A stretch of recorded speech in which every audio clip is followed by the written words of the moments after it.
Assalomu alaykum aziz obunachilar. Xudo xolisa sifatga keldik. Bolalar bilan bitta gaplashib ko'ramiz. Hormanglar bolalar, assalomu alaykum. Assalomu alaykum. Yaxshimisiz? Tuzimsiz, charchamaysiz? Mabodo go'sht chokalarga taklifinglar yo'qmi? Zo'r takliflarimiz bor. Hamma fast food chokalarimizga 44 pozitsiyali go'shtlarimiz ma'qul keladi.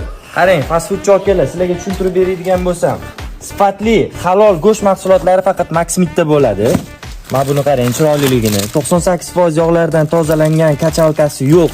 Uchta katta sonning tepa qismi bo'ladi. Bitta ishlatib ko'rsalaring, har doim shundan olasizlar, akalar. Xudo xolisa sifatiga garantiya beramiz o'rtoqlar. Bemalol ishonch hosil qilib bizdan xarid qilsanglar bo'ladi. Maxmit sizlar bilan. Hammaga rahmat.